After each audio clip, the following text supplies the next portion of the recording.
Action. All right, we're back. Roar, Chapter 7. It is titled Power Up. This is our weekly review of one of the chapters on Roar. This one was my favorite chapter so far because she had the same conversation. Stacy had the same conversation in this chapter as I've been having with women for, I probably wasn't good at it the first 5 years of being a strength coach, but at least the last decade I've been having this conversation, and having a woman that is a world-renowned researcher say the same thing is going to make our jobs much easier. Mm-hmm. And so she starts off with a little bit around some statistics that I think are relevant and interesting. Around the age of 30, women begin to lose muscle density. That is not a good thing. On average, lean mass drops about 3% per decade from 30 to 80, which is a lot. And strength drops about 30% from age 50 to age 70. And then once you hit 70, it plummets rapidly. And it's already pretty low because of a 30% decrease. Mm-hmm. So that's where we're at. The good news is we don't need to be there, because if we teach and women learn how to strength train and train hard, then that is all preventable, and you can actually gain strength well past your 30s. Oh, 100%. I think there's a stat in there that Stacy mentions about the percentage of women over certain age groups that couldn't even lift a 10-pound bag, right? Yeah. And when you think about that, I think she claimed it's like that's a bag of cat food that you can't move on your own. It's and a small bag of cat food. Yeah, that makes a tremendous impact on your quality of life, just because everything becomes more difficult. Correct. So I think Stacy provides a really, really sound rationale for strength training, the way that you should be strength training, and avoiding just some of the old old school methodologies of training where it's like, just going for tone. I want long, lean muscles, Alex. Yeah. I say that sarcastically because as a strength coach, it's a very annoying thing to hear, not because the person's saying it, but because our industry of fitness, strength and conditioning, beauty kind of all mashed together to say, well, if you lift to make your muscles long and lean, you'll look like Gwyneth Paltrow. Mm-hmm. And that's a load of shit. If you have the genetics to look and have the frame and have the somatotype to look like Gwyneth Paltrow, you'll have the same look when you strength train. Otherwise, you're just not going to look like that, and you're chasing a ghost. So talk about training hard.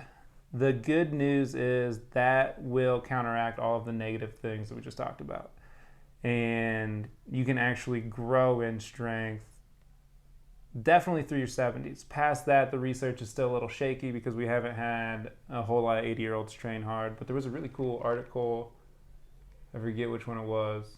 It wasn't Wall Street Journal, USA Today, a 94-year-old who has the biometrics of a 40-year-old. Oh, wow. And in his 70s, he started to train, it might have been his 60s, he started to train rowing, like on a Concept 2 erg competitively. And the dude shredded. Really healthy, looks really good, can move really well. So it's just a good example of... That's super cool. You can start training at any age and get it together. So in order to have a good quality of life physically, you have to train hard. You have to strength train. Cardio will not cut it. There is only one solution that we have at the moment, and that is strength training.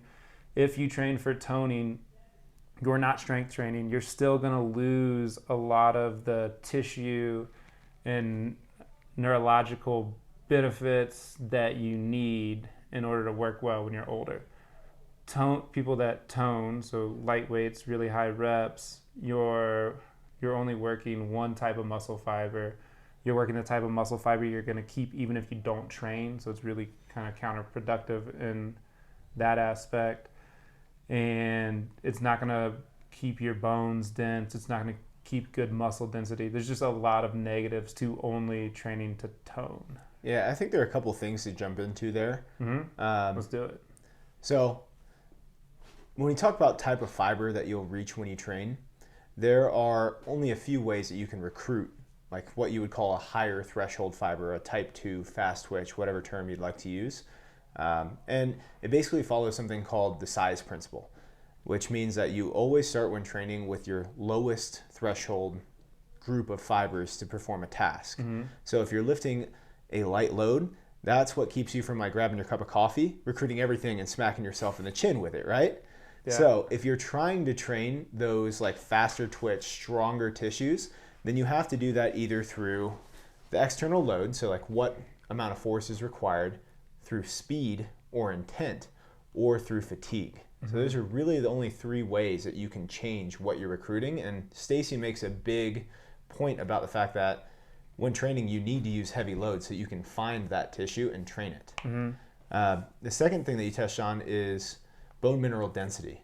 And bone mineral density is directly impacted by axial loading, whether that's through like, to an extent, endurance activities can help if you're very low, but long term, it can actually have the opposite effect. Yep. Axial loading with resistance training is a huge factor as far as improving bone mineral density at some stages of life and stopping any sort of bone mineral loss as you go. Yep. So I think we can't overstress the importance of making sure when you train, there are parts of it that are heavily loaded so that you are able to kind of find that full spectrum. We're not just training for, tone or physique year round, if that makes sense. Correct. We're training to make your body last a long time so you can do cool shit until you're dead. Because nursing home, due to a choice of choosing not to train, not to take care of yourself in a way that's well-rounded, would be a bummer. Especially today, because our whole generation, the generation that's in their 50s and 60s, we have enough knowledge out there that we can make changes to give ourselves a better option in that last decade of life. I mean, a lot of the issues people have are to an extent preventable. You know, like we have the information, we just need to make sure we get it out there and try to help people along the way. Yes, help people. Another piece that I thought was interesting is endurance athletes have a slowdown with age, and typically it's more due to decline in muscle contraction, so a drop in power output, than it is to do with age.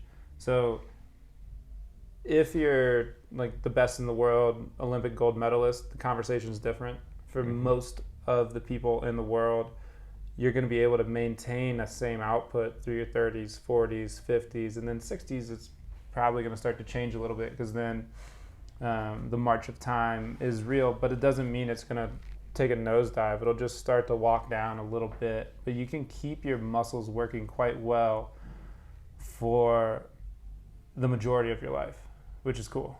And she's talking about that. And then high intensity power training and true strength training. She talks about what that is. She has her ROAR rules for making muscle, which goes in line with pretty much any way you're going to make better muscle, which is lift heavy and lift with good form. So lifting heavy is you're going to do somewhere from 3 to 8 reps. If you're newer, it's going to be 8 reps. If you have more experience, you can be lower on there. And it has to be at an intensity level that when you get done with your set reps, if it's 5 or if it's 8, let's talk about 5, you get your 5th rep done, you could maybe do 1 more with good form, but there's no way you could do 2 more with good form. And the cue I use a lot is, hey, do 5 reps. You could probably get a 6th rep, but I'll give you $100,000 to do a 7th rep. There's no chance you're making that $100,000. If there's a chance you're making that $100,000, you're not trying hard enough. And I think that's a really, really important thing to hear, especially for women, because historically the lifting heavy has missed a wide swath of the population. Yeah, absolutely. And I think Stacy touches on this very briefly, but I think it's worth discussing the fact that lifting heavy also stimulates muscle growth. So you've probably heard the fact that if you want to build size, just do 15 or 20 reps with a light load. Yeah. But a huge driver of hypertrophy is actually tension. So to briefly, kind of glance over it, there's something called a costamere. And when tension stimulates the costamere through heavier loads, you actually start the downstream effects of muscle protein synthesis. Yeah. And I think the added benefit of that too is if you're training for hypertrophy with what would be considered a heavy load for that set and rep range, you're also going to build strength too. So you get both. Yeah, don't skimp on the loads. don't skimp on the loads.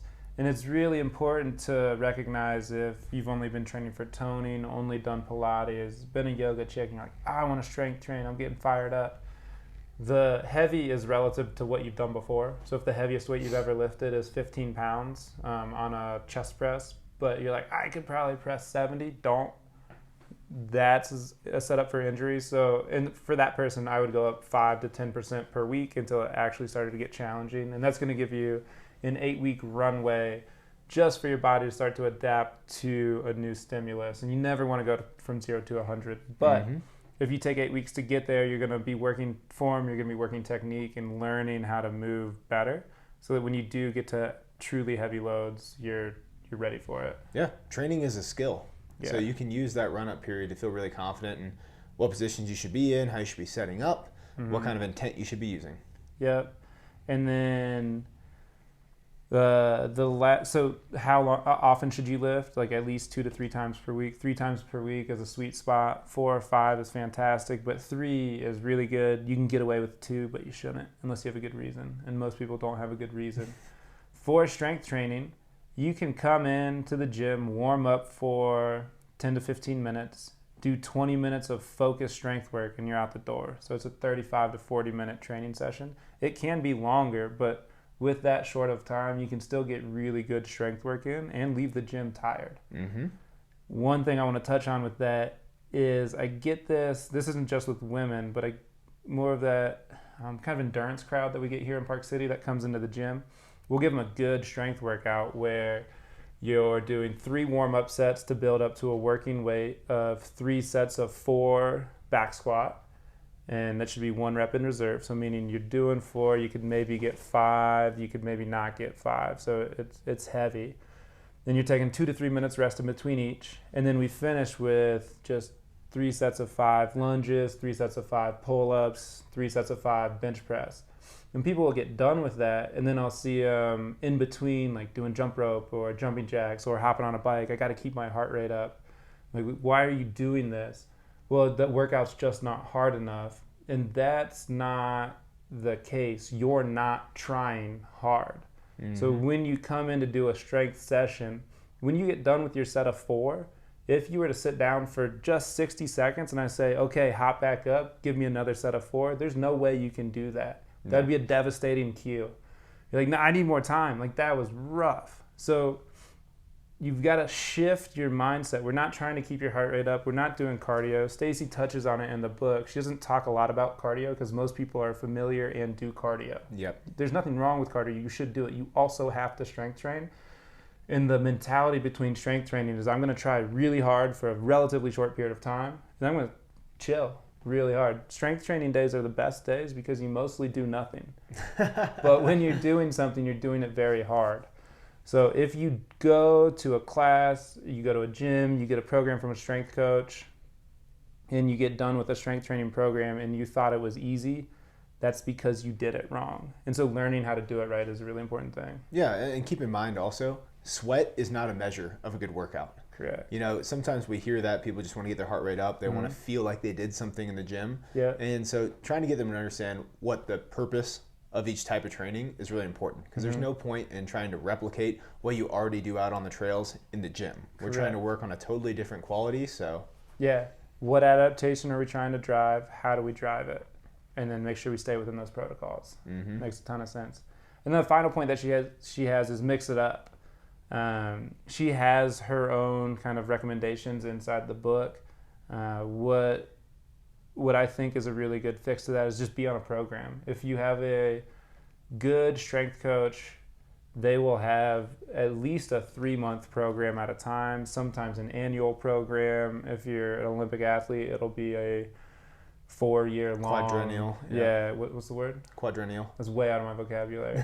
Can't touch it. But if you're not on a program, you're going to end up just like, well, I go to the gym and I do some of this, I do some of that, I do some of this, and then I get out of there. And you don't need muscle confusion. That whole thing, if you're familiar with it, is a load of shit. Completely debunked. It's not real. But you do need to have different times of the year where you're focusing on different adaptations that are all complementary to each other. And then you have to work all of the tissue throughout your cycle, whether it's 3 months, 6 months, 4 years, whatever. But we don't want to only work pushing stuff and never work pulling stuff, only work overhead stuff and never work down below our shoulder stuff. So just being on a program with someone that is intelligent prevents that problem. Yeah, and I think a good rule of thumb for people about when they should shift a program is roughly anywhere from 4 to 6 weeks. I know that there are different schools of thought on that, but if you're coming to the gym and you're doing the same program over and over for 4 months at a time, eventually you're going to stop responding to it. Correct. So that term is actually called involution.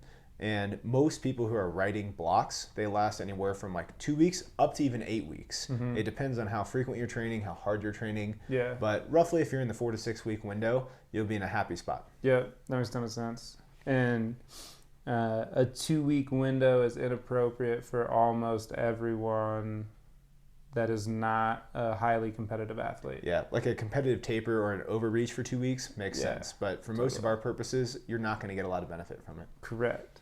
And then the next thing that she talks about, which is pretty dope, and this is more important for women than men, is high intensity training and sprint interval training. So high intensity training fires up your fast twitch fibers, which is a huge benefit because those are some of the first things to go with age. And they don't have to if we train well. That's what we're talking about. Yeah, that's important. Reversibility is a real thing. Yeah, you have to use them. You can always get it back. Yep. But just don't lose it, and everything's better. So high intensity training can increase lean muscle mass, especially when it's paired with strength training. And then it's typically at an 85 to 90% of max effort, and it's going to last from 45 seconds to 4 minutes. It's going to have shorter rest intervals. It's more of a conditioning type workout. It is important to do conditioning. It is also important to not only do conditioning. Correct. And that's where some of the current modes of training for people is like if you go to a boot camp class or a high intensity interval class 3 or 4 days a week and that is your training, you're leaving a lot on the table because you're not getting power work, you're not getting true strength work, you're typically not getting good joint mobility work, and all of those are very important. That's where a program comes in. But doing 1 or 2 high intensity sessions per week is really good. And if you're doing a 20-minute strength session, you can tag that onto the back end. Do not tag it onto the front end. We don't have time to talk about it today, but it's dumb. Don't do it. And then sprint interval training. Talk about that a little bit. Yeah, so sprint interval training is super maximal training. You like that word? I love sprint interval training. I hate high intensity interval training. I do it, or even high intensity training. I just hate it. The length of time for me, it is the hardest to do. It hurts the most. Yeah. Mentally, emotionally, spiritually. Yeah, and sprint interval training is roughly like 100% or 110% of your max. It's done for much shorter duration, and you can have varying rest intervals, but they're longer. So it should be an all-out effort during the actual sprint time. Correct. And typically, if you're in that sprint interval, it's 5-second effort, and the long end is 30 seconds. I hate it when it goes 30 seconds, but from that 5 to 15 seconds, then you're gonna rest for 2 minutes. 3 minutes, 4 minutes, and then you're going to do it again. And you're going to do that anywhere from 3 times if you're new to it to up to 10 times if you're kind of well-conditioned, have an older training age. Yeah, and I think sprint interval training, like an added benefit outside of the physiology is that you teach people how hard they really can work in that short interval. If you're doing 30-second intervals, 40-second intervals, people will naturally kind of self-select a pace that they think they can maintain, so they never really will find the top end. So even just for the purpose of like adding a block of sprint intervals so that they know what their top end is and then they can gauge everything below can be helpful. Yep. And a piece of that when learning what your output can be, I recommend don't start this with running. If you're doing running, you want to do high intensity interval stuff because it's longer. You can't actually get up above your max. But if you're a 40-year-old woman, used to play soccer, pretty athletic, but you haven't done sprint training for about a decade, you will pull a hamstring on your first to third sprint, almost guaranteed. So something you want to work up to. Assault bikes are my favorite tool because it's really safe and really hard. You can also do it on a ski erg, you can do it on a rower, you can do it in a pool. There's a lot of ways to do it. If you're going to do it sprinting, I always have people like hug a medicine ball or hands behind your head, because it prevents you from actually getting to that max speed. And you want to spend, honestly, a couple of months building up to max sprint work as an adult if you haven't done it for a while. I dove into it too quickly a couple of years back, and on my third effort, I tore my hamstring. Please make sure, this sounds like, so obvious, but please make sure you know how to sprint. Yeah, the mechanics of sprinting. Then like the go-to is get on an assault bike, an echo bike that is designed for this type of work, and it works really well. Anything else to touch on that? Yeah, I think the last kind of sign-off point that I remember from the chapter was, it was a study that Stacy references about how you can try to get a little bit more gains in different phases of your menstrual cycle.